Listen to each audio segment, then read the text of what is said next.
Welcome back to Season 3 of the What Did They Know podcast. The guys once again are kicking off the season with their preseason divisional breakdowns and will discuss the NFC and the AFC West. But hey, what do they know? What do they know? Well, we are about to find out. What is up, everybody? Welcome back to the What Do They Know podcast. Welcome back to Season 3. Nick and Jeff back with you as always. If you're watching on YouTube, hopefully you notice we got a new background. We got a new layout. We're in a different spot. Whole new setting. We upgraded some equipment. Hopefully, if you're hearing this, that means it worked. Right. Because we do not know what we're doing. Right. But we are pumped. We actually both have a mic now. Yeah. Which hopefully that by itself will... We're just buying whatever's recommended at this point. Yeah. Like, honestly, we're Amazon choice? Yeah. Sure. Let's buy it. Right. So... we're just trying to upgrade to make the product better in Yeah. general. Obviously, we're doing it for funsies and enjoying the content that we put out. But obviously, we want to make sure it's worthwhile for the people, our viewers, to also tune in every week to, I guess, a more progressive sort of feel. And we're always testing and doing different things here and there. But for this is definitely a step in the right direction for all of us, I feel like. I hope so. Yeah. I hope so. So we're not tech savvy, so took the summer off. No episodes, no recordings, no talking about episodes. But now we're back. Right. How was your summer? Oh, it was fantastic for like the first quarter of the baseball season, but then it went downhill real quick. Yeah, we don't need to talk about baseball. Also, if you're watching, you can see I added to my collection this year of jerseys. Garrett Wilson, number 5. For those of you who know me closely, you know that I'm cursed when it comes to buying jerseys. So I still have the tag on this one because I'm not sure if Garrett Wilson will even survive the preseason since I decided to buy his jersey. So that's what I got going on. But yeah, you put the hammer on him, so we'll see if he survives. It's like, you're like the Madden cover at this point. Yeah, I am. I'm like worse than the Madden curse, actually, now that you say that. But we both have new work schedules. I'm telling you, right in time for football season. Yeah. This is going to be great. Yeah, I'm starting day shift this week, 7 to 3:30 p.m. And so no longer night. So we'll do some Monday Night Football. Yeah, it'll give us way more flexibility to record, plan out what we want to talk about. We won't have to wing it on Sunday nights like we normally do. So hopefully that turns out to be a better product for all of you. But enough of this crap. Let's jump in. Right. So if you've been with us the first 2 seasons, you know that the 4 weeks of preseason leading up to week 1, we break down 2 divisions per week. And what's going on, what we're looking for, any storylines, any news, and then we pick the division winners and kind of go from there. So this week, as always, just like the first 2 years, we're starting with the NFC and AFC West. Do you have a preference on who we start with? NFC, because that's the notes I have right now. Okay, same. So we'll start in the NFC West, and in no particular order, I'll kick it off with San Francisco 49ers. So they were 6-11 last year. A lot of injuries, a lot of storylines here as well. A lot of big names that you will not see on the Niners this year. Yeah, I mean, they were just decimated by injuries last year. Last year, we predicted they were going to take a step back anyways, but to get just decimated by injuries, that just compounded onto it. And they had a top 5 offense. I think they were ranked fourth in total offense, and then 8th in total defense. So it's not the performances were there. It confused me when I first saw those 2 stats, but then I looked at their turnover ratio, and that kind of proved what we all saw, and that's like a -10 turnover margin, and that's going to lose you a lot of football games, and that's what happened with San Francisco. Yeah, 100%. I mean, McCaffrey couldn't stay healthy last year. Debo was out for a while. I believe George Kittle even had a couple games where he missed. Some big pieces on the defense were missing. They just never really could get it together. Right. Purdy looked like kind of I don't want to say a shell of himself, but he looked like a quarterback who no longer had an abundance of weapons, which is a big storyline considering they signed him to a massive extension this year or this offseason. And to do that, they had to part ways with a lot of big names. Deebo Samuel, Devondre Campbell, Jordan Mason, Dre Greenlaw, Javon Hargrave. I think that those last 2 on defense are going to be big losses. They did re-sign Robert Saleh as their D coordinator. Right. So he was there for probably the better part of 4 or 5 years prior to going to the Jets. Say what you want about him as a head coach, he can coach defense. Right, absolutely. So that should help, but he's going to have to kind of piece it together with some guys that are no longer there. Right. Yeah. San Francisco, being known for their defense, is now dishing out the big quarterback money to Brock Purdy. I mean, 5 years, $265 million. That's no chump change, and that's a big portion of your cap space. It is. So it's definitely going to be a challenge for John Lynch, their GM, to make a roster out of the money that he has left after the Brock Purdy deal. Especially when you're letting all those veterans walk, both offensively and defensively. Obviously, we covered Debo going to Washington, but it's definitely going to put Kyle Shanahan in a precarious situation. He's definitely going to have to show out his coaching abilities after this offseason. Yeah, I think that we're going to really know a lot about both him and Brock Purdy after this year. Yep. Because I mean, now your playmakers are guys like Brandon Ayuk and Juwan Jennings, and hopefully Christian McCaffrey. I still, as I did last year, really don't have a high amount of faith that he's going to make it healthy for 17 games or 18 game season. Right. Another year older. Yeah. Yep. So I'm not buying in on that, but Right. I guess we'll see. Yeah, I mean, in the draft, they dedicated their first 5 picks to defense, so at least they have the plan to recuperate some of that talent that they lost defensively because of the deal, and maybe performance issues. But I mean, it's definitely going to be a long road back. I feel like it's not going to be a complete rebuild, especially if you're dishing out that sort of money for a quarterback. But it's definitely going to be. They are definitely in danger, in my book, to be mediocre. Agreed. And hover around 500. 100% agree. And I think in part because, and we'll talk about it, I think the rest of the division is better. Yeah. So jumping right in, kind of a good transition there. I'll jump over to the Arizona Cardinals.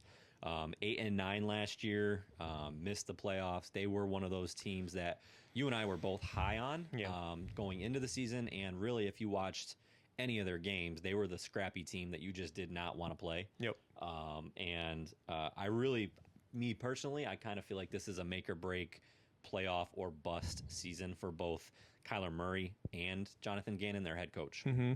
Yeah, I mean, they definitely turned on the Jets after Kyler Murray came back from injury. What was it, an ACL tear that he was recovering from? Yep. Yeah, it took a little while to get him up to speed, but as soon as that offense got rolling, it showed what we thought was going to happen with Arizona. They were hovering around 500. They were in contention for a wild card spot for a little bit, but it's definitely a team in the right direction. I feel like every year it's been an improvement under Jonathan Gannon. But yeah, I agree with you. This is where you take that final step to be a playoff contender, and then you build off from there. You make yourself a destination where players want to go over free agency during the offseason, and then push you over the limit to become a Super Bowl contender.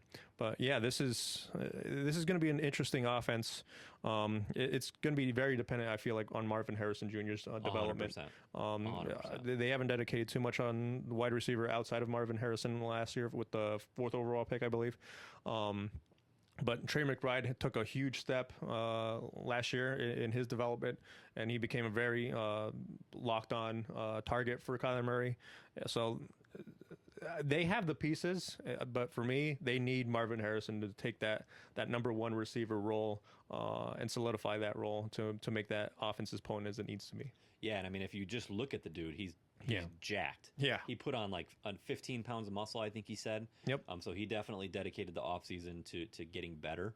So I'm excited about him. And on the defensive side, I've heard nothing but tremendous things about their second round pick, Will Johnson, cornerback out of Michigan. Everybody at the time said that he should have gone first round, but he had some knee issues, I believe. He had some health issues that people were concerned about, scouts were concerned about, which is why he fell to the second round. Right. But I know at the time the Cardinals were absolutely ecstatic that they landed him in the second round. So hopefully he kind of shores up that defense, because that was not a strength. Right. Yeah.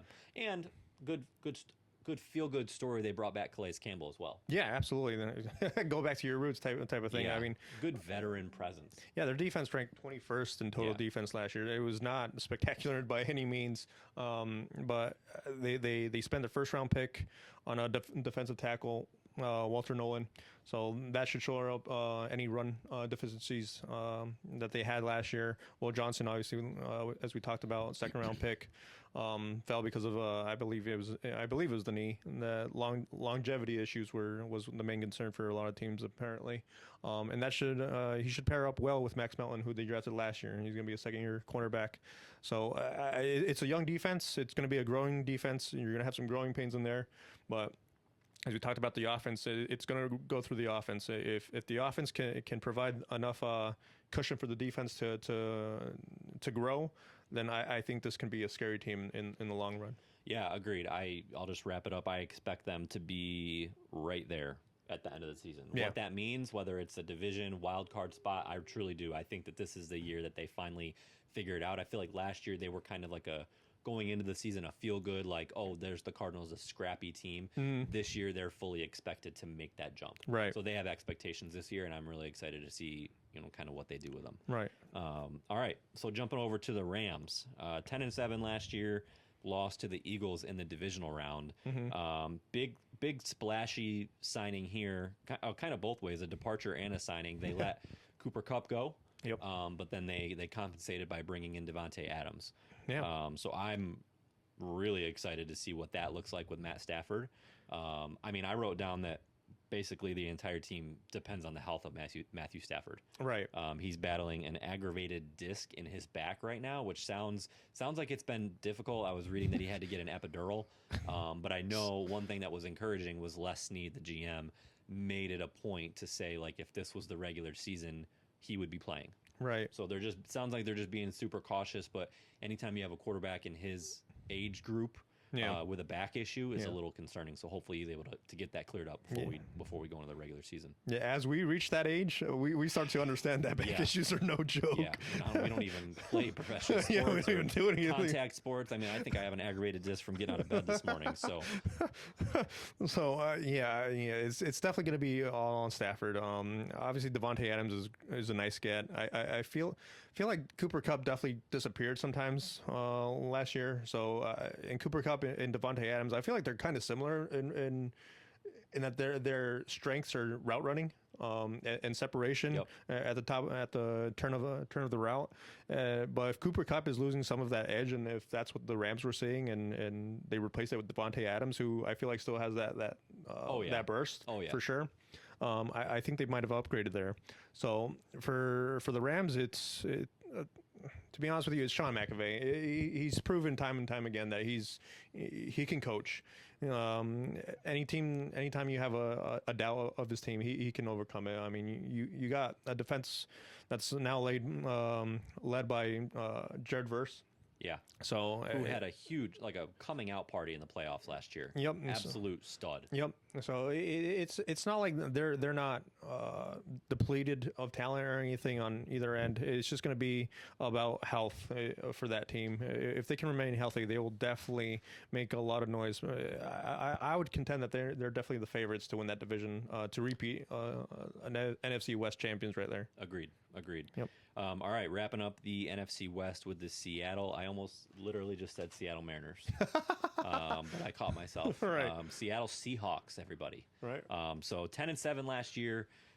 Just missed the playoffs due to a tiebreaker with the Rams. Only reason they didn't make the playoffs. They have a lot of moving pieces this year. They basically traded Geno Smith to the Raiders and then signed Sam Darnold in free agency, both former Jet quarterbacks. Just going to throw that out there. Traded DK Metcalf to the Steelers, and then they signed Cooper Kupp. Yep. So no DK Metcalf, no Tyler Lockett, the two foundational pieces of that offense for, I don't know how many years. But this is probably the biggest question mark for me in this division is this team. Yeah, it's definitely a sort of transition, sort of passing of the phase sort of thing in Seattle that's happening right now. It's a youth movement. Yeah. I mean, last year, I'll read out the ranks. They were 14th and 14th in both offense and defense. They were consistent, if nothing else, to be honest with you. But Mike McDonald's, I think he did well with what he had in Geno Smith. I think it was definitely a big resurgence in Geno Smith's career. Obviously, I think we both have our reservations about how far Geno Smith can get you in a playoff format anyway.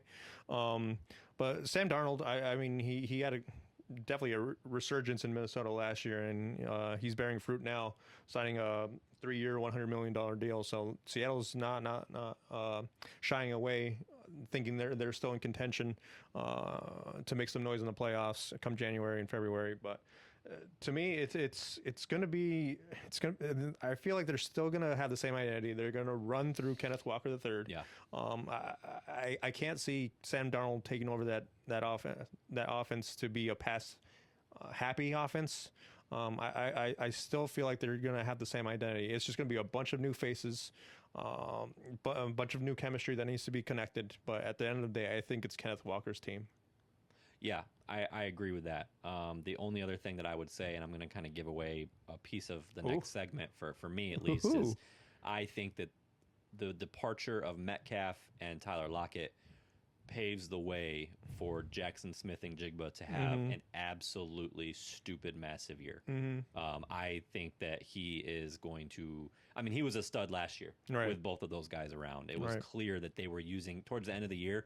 There was no secret he was the number one wide receiver. Right. And so I think now with both those guys gone, they brought in Cooper Kupp, but we kind of talked about he's getting up there in age. He's slowing down a little bit. Can he stay healthy? I think that in Jigba, him and Walker are going to be the two pieces that have to carry this team. Right, absolutely. All right. So you want to do the division now or you want to wait till the end? Fantasy-wise? Oh, fantasy. Yeah, we forgot about that. Oh, okay. I meant the division rankers. Okay, yeah, we can do the fantasy now. We could do both. So I'll just kind of go because I just gave it away. My must-have this year in the NFC West is Jackson Smith and Jigba. Yeah, that's why I thought when we were talking about fantasy, because you're like, spoiler alert. No, I really think that I have huge expectations for him this year. Right. My sleeper, and I don't really know if this is a sleeper, but he's one of the guys that nobody ever talks about and consistently has amazing years, and that's James Conner. James Conner. I just forgot his name for a second. He's so good, I forgot his name. No, James Conner. I mean, you're right. People do forget him. He's a 3-down back. I know they have Trey Benson in the background now, maybe stealing a couple carries. But he always has touchdowns. He always catches the ball. He always has a good run game. He's always that 15 to 20 point a week scorer. So he's my sleeper. And my stay away, I'm going to roll it back a second year. I'm staying away from Christian McCaffrey. I just don't have enough faith to invest a high draft pick in him. Right. And I just really, I have major doubts about the Niners as a team. As a whole this year. Right. So I'm staying away from McCaffrey again. I think, this is 2 years in a row. And I was spot on last year, by the way. You were. Yep. You picked up his unhealthiness. Correct. Yep.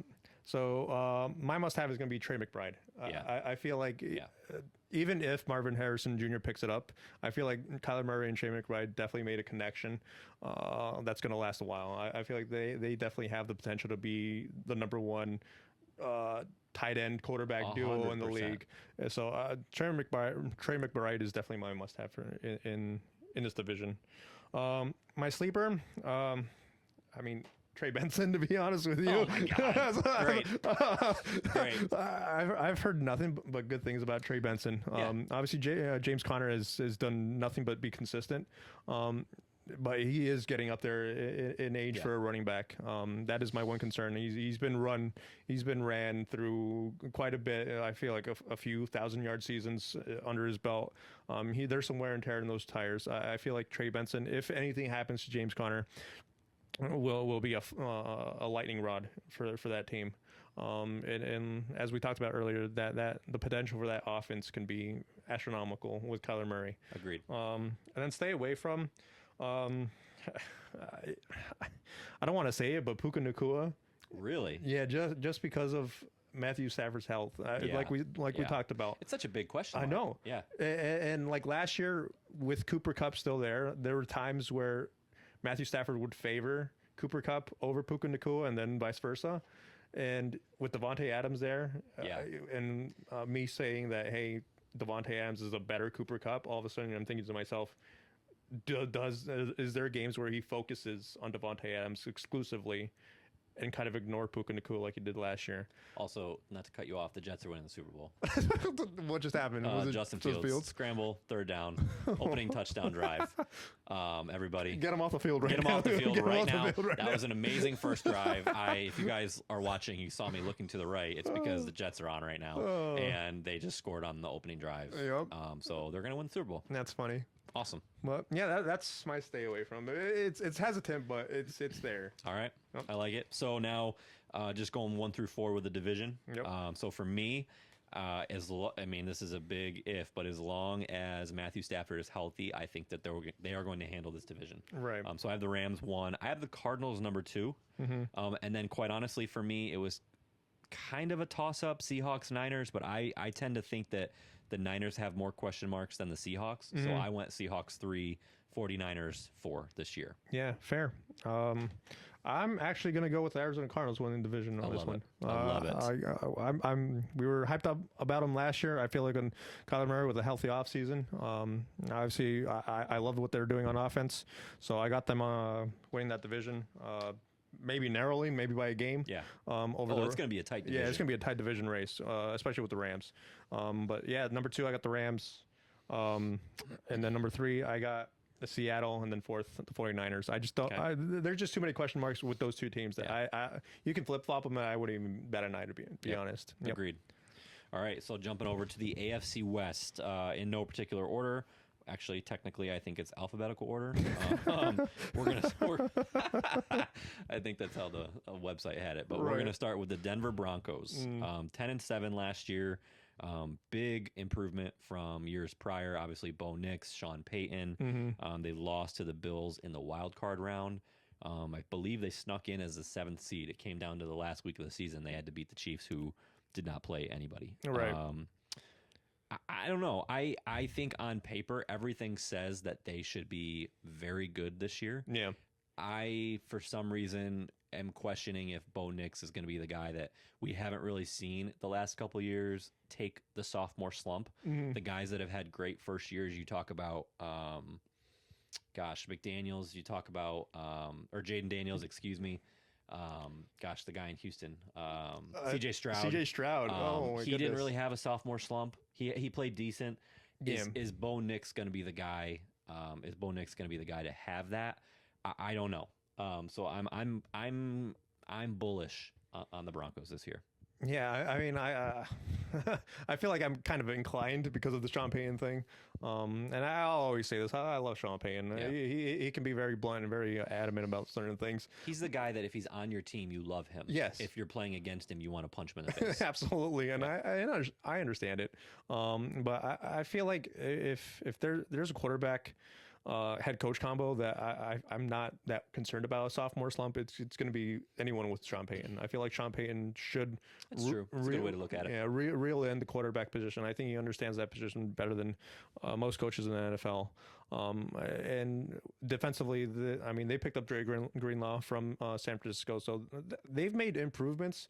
That's everywhere. That's a big pickup. Yeah. And Evan Ingram, tight end. I love. That's a sneaky under the radar signing for me. Yep, I mean, bringing J.K. Dobbins, maybe a little bit of a flash right there at the running back position. And obviously they had the reigning defensive player of the year in Surtain, Patrick Surtain the third. So it's a defense that's well built at this point. I might say it's the best defense that Sean Payton has ever coached. And I mean, a lot of like fantasy rankings have them as the number 1 fantasy defense. Yeah, like they are expected to have a tremendous year on the defensive side of the ball, which who knows might be the saving grace for Bo Nix if he does take that step back. Right, absolutely. And to be honest with you, obviously, whenever you associate Sean Payton, you do not associate defenses with it. No, but I feel like Vance Joseph is really taking a step as an elite defensive play caller there in Denver. And so, I mean, Bo Nix, Dobbins, and number 1 wide receiver Colton Sutton. I feel like he'd be better suited as a number 2, but he definitely has flashes of a true number 1. And to me, I feel like it's going to really depend on Bo Nix to elevate everyone else's play around him. This offense is definitely going to go around Bo Nix. It's not going to be like a San Francisco 49ers situation, Brock Purdy, where we've had this discussion numerous times where we feel like he's the product of everything around him. Bo Nix is going to have to show that he elevates everyone around him. He's going to have to be that multiplier. And I feel like Cortland Sutton and Marvin Mims Jr. are going to benefit the rewards on there. And Evan Ingram, absolutely. Yeah, agreed. Absolutely. All right, so switching gears over to the LA Chargers, 11-6 last year, 6 seed overall. No, five seed. 5 seed. I don't remember. They were 11-6. Yeah, so I don't know, either 5 or 6 seed. And then they lost to Houston in the wild card round. Right. They signed Najee Harris. They signed Tyler Conklin. They signed Mekhi Becton on the offensive line. They just recently, I want to say 2 or 3 days ago, signed Keenan Allen as a nice little reunion there, which I think is a sneaky. Keenan Allen can still play. Yeah, I don't know why. I mean, he has the injury issue. He can never stay healthy, but he did last year, and he had a decent year with Chicago. I don't really know why he was a free agent for as long as he was. Mm-hmm. So I love that signing for them to kind of complement Ladd McConkey, who by all means had a huge coming out party last year. Is going to be an absolute stud. Yeah, and I mean, going back to a quarterback that already knows you and Herbert, 100%. I feel like he's going to be a really, really good slot receiver or number 2 receiver, wherever you want to put him at. I feel like he's definitely going to be a great complement. Obviously, his wide receiver 1 days are probably way beyond him, but Ladd McConkey is definitely the guy to look out there for true production there.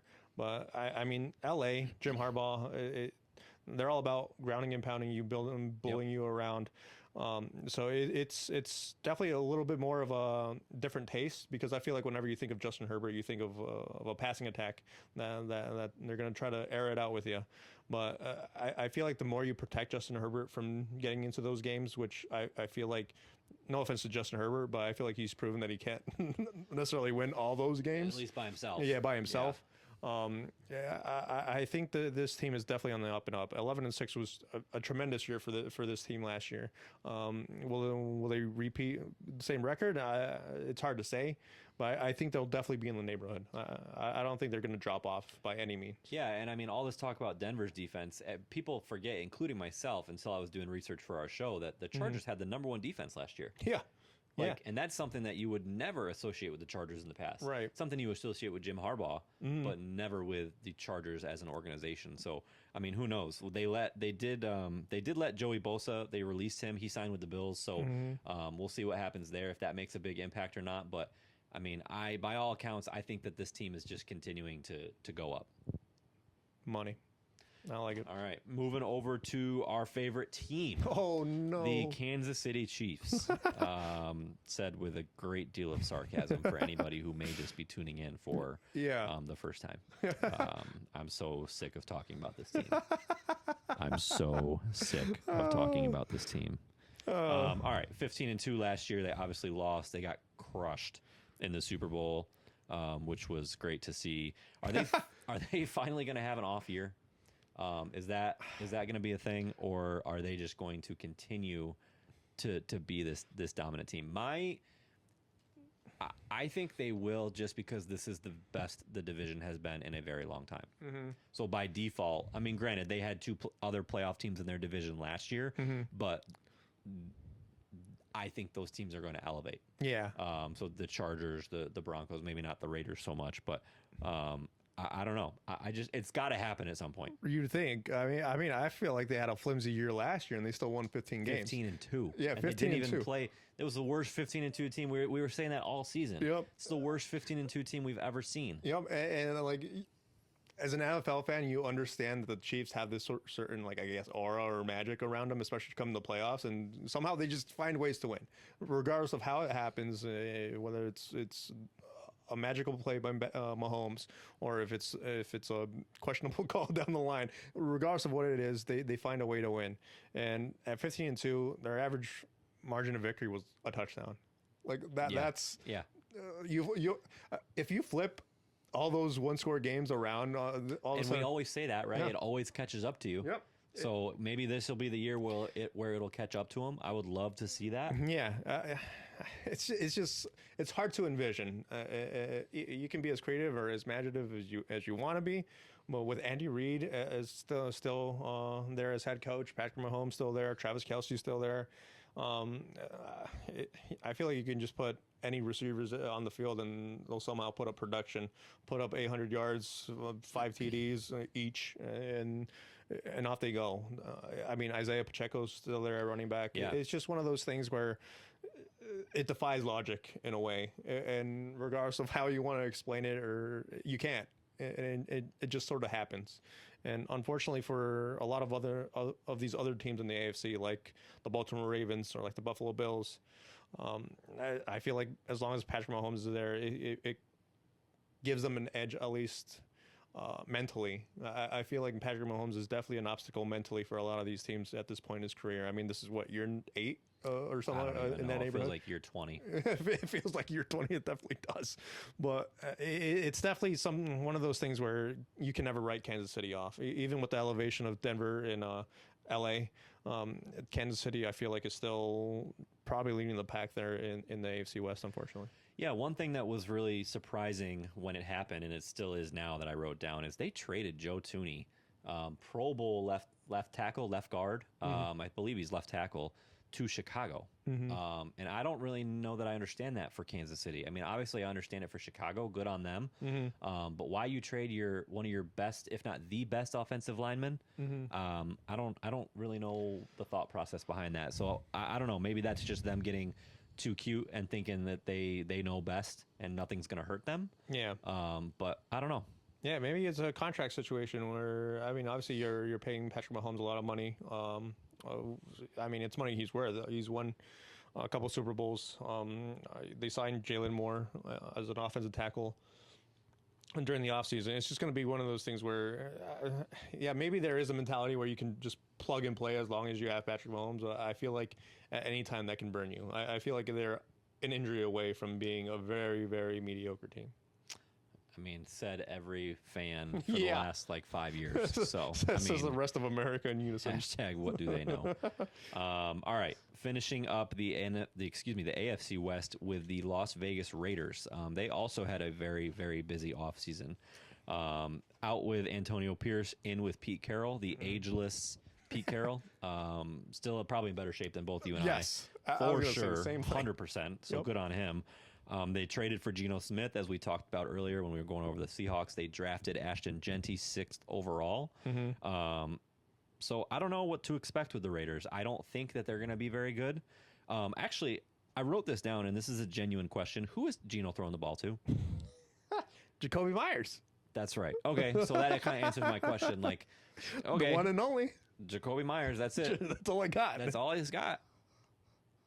Okay, next. No, he's got Brock Bowers as well at tight end. Oh, that's right. I forgot about Brock. Okay, all right. You get a little bit of a pass. All right. That's fine. Brock Bowers was a beast last year. I totally forgot about him. So that was one thing. I'm like, who the freak is he throwing the ball to?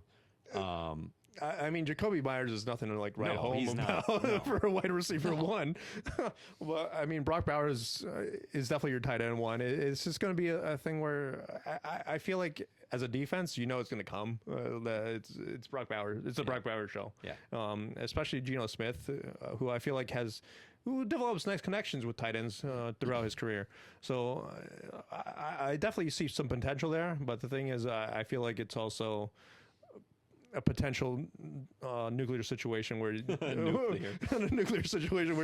defenses know who to cover, and unfortunately, it's going to be Brock Bowers getting maybe double teamed throughout the entire season at this point. Yeah. Also, super weird story, which we're not going to get into in too much detail, is they randomly cut Christian Wilkins. I mean, you can read and Google why apparently he got cut. Apparently he was a little too friendly. That's one way to put it. With some of his coworkers. If you've ever seen Remember the Titans, it was a sunshine situation, and he got the boot, which is really weird because he's a really good defensive talent. Yep. But that was just bizarre. So I don't know what to say there other than that's definitely going to hinder their defense. Yes. So I don't know. I don't really have much to say positive about the Raiders, honestly. I mean, they could be the team that surprises me this year. There's always one or two. But I don't really have high hopes for them. I mean, last year I'm pretty sure I asked the question of like, what are they doing? I have no idea what they're doing. Yeah. And I feel like I still run into that question. I don't know what they're doing. Obviously, they traded for Geno Smith. Like, is that your answer to a quarterback? Well, it all seems like a temporary Band-Aid. I mean, Pete Carroll, how many more years is he going to coach? Yeah. 2, 3? Geno, I mean, I think they traded for him, and then I want to say, did they sign him to an extension? I believe so. I want to say, but even that was short term, 2, 3 years. It's almost like this is just a stopgap for the next couple years, and then they're gonna just figure it out. Right.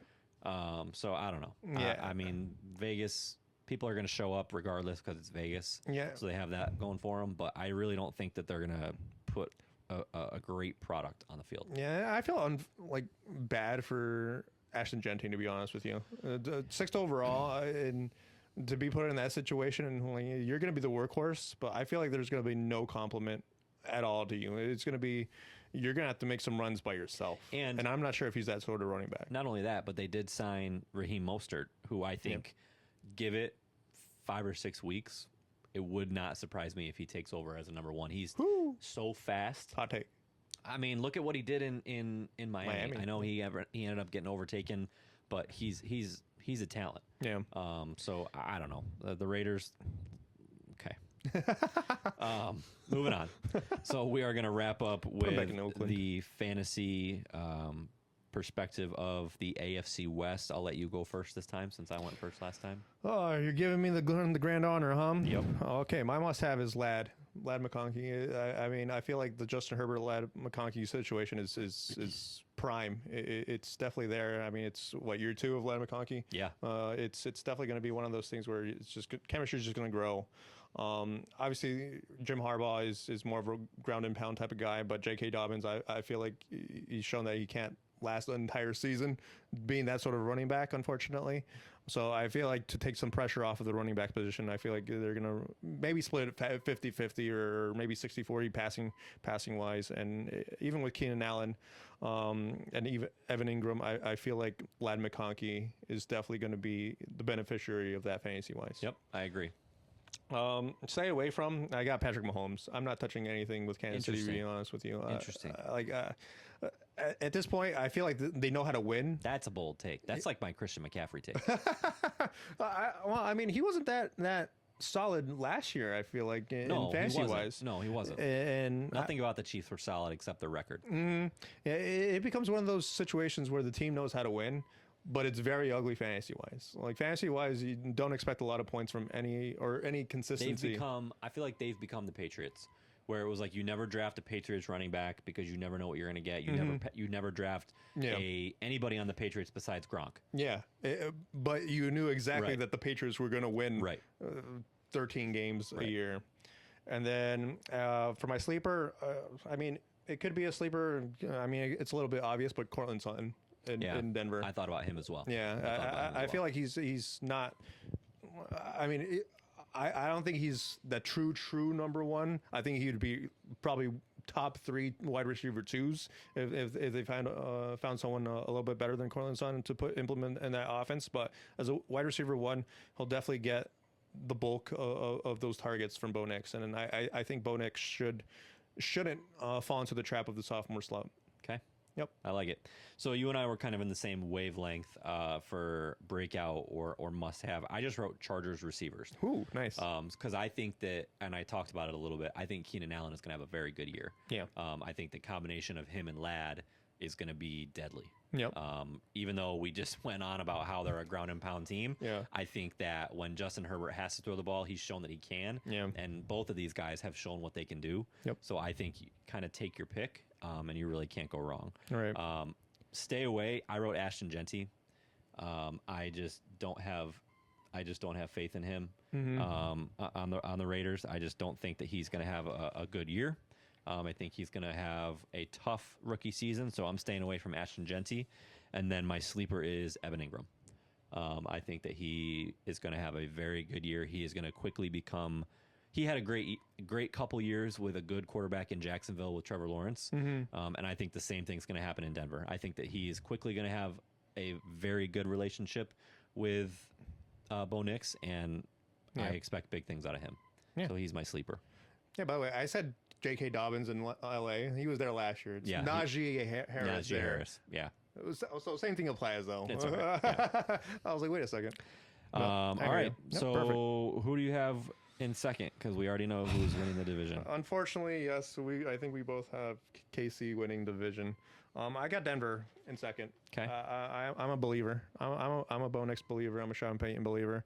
I'm a believer in everything the Denver Broncos are doing right now. So I got them in second. Chargers in third. I don't think there's going to be much separation between Denver and LA. I feel like that's going to be a game max, to be honest with you. It's going to be right there. And then obviously the Raiders fighting for the number 1 overall position, I feel like. Over under 5.5 wins for them. For the Raiders? Yeah. Under. You think under? Under. I think that's the number for me is 5.5. I think that it wouldn't surprise me if they win 6. Wouldn't surprise me if they win 5 or less. I think that's going to be where they're at. Me personally, yeah, I go under. So for me, Chiefs 1. I have the Chargers number 2. I think the Chargers are going to have a really good year. I think that they could potentially battle the Chiefs for the division. It took everything in me not to put them number 1. So. You just gotta see it to believe it type of thing at this point with Kansas City. Yeah. I mean, nobody, and it's a safe pick, right? Nobody's gonna blame you for putting the Chiefs first, right? When it's all we've seen for the last decade, it seems like. So, Chiefs 1, Chargers 2, Broncos 3, and then obviously the Raiders in the basement. So, all right. We're off and running. Perfect. Episode 1 in the books. Episode 1, season 3. Next week, we will continue our divisional breakdowns leading right up to week 1. What are we doing, the North or the South? I think we're doing the North. We're going to do the North. Okay, AFC North, NFC North. A lot of big teams there, a lot of big names that we'll break it all down.